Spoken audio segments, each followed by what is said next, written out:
Merci Amélie. Allez, on s'intéresse maintenant à ces villes qui basculent à droite avec d'abord ce séisme politique à Saint-Pierre-des-Corps, bastion communiste depuis un siècle. Saint-Pierre-des-Corps où Emmanuel François succède à Marie-France Beaufils. Emmanuel François, candidat sans étiquette à la tête d'une liste de droite, est élu à Saint-Pierre-des-Corps avec un peu plus de 40%. Ce médecin, dont le cabinet est implanté au cœur du quartier de la Rabatière, bénéficie de l'éparpillement des voix à gauche. Sur place à Saint-Pierre-des-Corps, c'était la stupeur hier soir. Arthur Nice, François-Xavier Mauffray. Après 100 ans à la tête de la ville, le Parti communiste français cède son siège à Emmanuel François, un homme discret, absent des médias, n'ayant aucune expérience politique.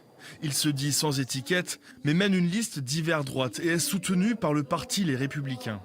On est surtout apaisé, parce qu'on a connu une campagne qui était extrêmement difficile.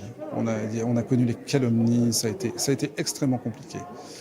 Arracher un bastion communisme, c'est arracher une ville qui est là depuis 100 ans et des gens qui ne supportent pas qu'il puisse y avoir du changement.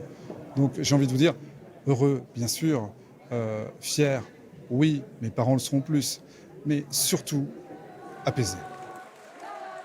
Pourtant, en nombre de voix, les partis de gauche sont en tête. La maire sortante Marie-France Beaufils, 37 ans à la tête de la municipalité, une figure politique qui regrette amèrement que sa commune soit tombée dans l'opposition, ainsi que la mésentente entre les partis de son camp. L'ensemble des forces de gauche représente plus de 60% dans la ville et aujourd'hui on se retrouve avec un candidat de droite qui gagne la ville. Donc il y a bien quelque chose qui est contraire à ce que représente la population de la ville. Un manque d'alliance dans ce bastion de la gauche. Saint-Pierre-des-Corps, dimanche soir, a perdu son symbole de ville communiste.